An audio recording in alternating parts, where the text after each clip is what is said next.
সম্মানিত উপস্থিতি, সালাত আদায় যদি কোনো ব্যক্তি না করে তাহলে আল্লাহ রাব্বুল আলামিন তার কোনো ইবাদত কবুল করবেন না।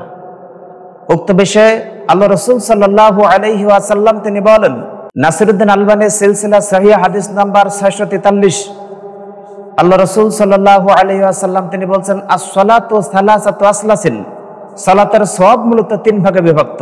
আত-তুহুরু সুলুসুন ওয়া রুকুউ সুলুসুন ওয়া সুজুদু সুলুসুন। রাসূল সাল্লাল্লাহু আলাইহি ওয়াসাল্লাম তিনি বলেন, পবিত্রতা হলো সালাতের 3 ভাগের 1 ভাগ, রুকু হলো সালাতের 3 ভাগের 1 ভাগ, সিজদা হলো সালাতের 3 ভাগের 1 ভাগ। ফাইন আদ্দাহা বিহাক্কিহা কুবিলাত মিনহু, যদি কোনো ব্যক্তি সুন্দর সুচারুরূপে সালাত আদায় করে তাহলে আল্লাহ রাব্বুল আলামিন তার নিকট থেকে সালাতকে কবুল করে নেবেন।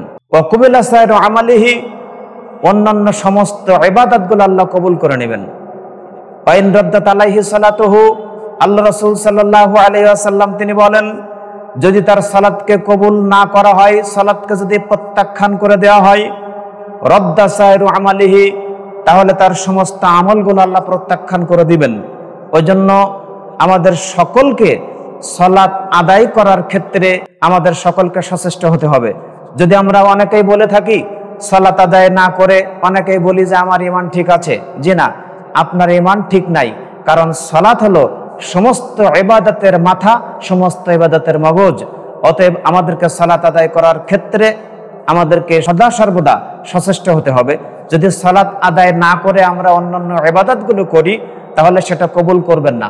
অতএব উক্ত বিষয়ে আল্লাহ রাসূল সাল্লাল্লাহু আলাইহি ওয়াসাল্লাম তিনি বলেন, তাবারানে ফিল আওসাত, নাসিরউদ্দিন আলবানী সিলসিলা সহিহা হাদিস নম্বর 1358, আল্লাহ রাসূল সাল্লাল্লাহু আলাইহি ওয়াসাল্লাম তিনি স্পষ্ট ভাষায় বলেছেন, আউয়ালু মা ইউহাসাবু বিল আবদি ইয়াউমাল কিয়ামাতিস সালাহ, ফাইন সালাহাত সালাহু সাইরু আমালিহি ওয়া ইন ফাসাদাত ফাসাদা সাইরু আমালিহি। আল্লাহ রাসূল সাল্লাল্লাহু আলাইহি ওয়াসাল্লাম তিনি বলেন, যদি কিয়ামতের দিন আল্লাহ সুবহানাহু ওয়া তাআলা তিনি সর্বপ্রথম হিসাব নেবেন সালাতের হিসাব যদি সঠিক হয় তাহলে সমস্ত হিসাব সঠিক হবে, সালাতের হিসাব যদি বেঠিক হয়ে যায় তাহলে সমস্ত হিসাব বেঠিক হয়ে যাবে। ওই জন্য কিয়ামতের দিন যেহেতু সর্বপ্রথম হিসাব সালাতের নেবেন, আর পৃথিবীতে থাকাকালীন সালাত আদায় করা ব্যতীত অন্যান্য ইবাদত যেহেতু কবুল হচ্ছে না, ওই জন্য এই সালাত আদায় করার ক্ষেত্রে আমাদের সকলকে সচেষ্ট হতে হবে। আমরা সালাত আদায় না করে দান সাদাকা অন্যান্য ইবাদতগুলো যদি করি তাহলে এই ক্ষেত্রে এই হাদিস দ্বারা প্রমাণিত হয় অন্যান্য ইবাদতগুলো কবুল না হওয়ার সম্ভাবনা রয়েছে। ওই জন্য আমাদের সচেষ্ট হতে হবে। আল্লাহ সুবহানাহু ওয়া তাআলা তিনি আমাদের দিনে এবং রাত্রে 5 ওয়াক্ত সালাত ফরজ করে দিয়েছেন। এই 5 ওয়াক্ত সালাত আপনি যে অবস্থায় থাকেন না কেন, ঠিক সেই অবস্থাতেই আপনাকে সালাত আদায় করতে হবে।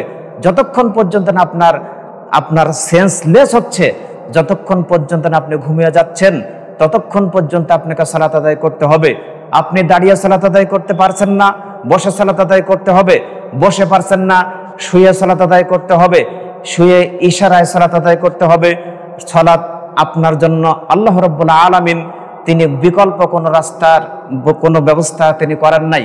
ওই জন্য আমাদের সকলকে সালাত আদায় করার ক্ষেত্রে সদা সর্বদা সচেষ্ট হওয়ার জন্য আমি সকলকে অনুরোধ জানাচ্ছি।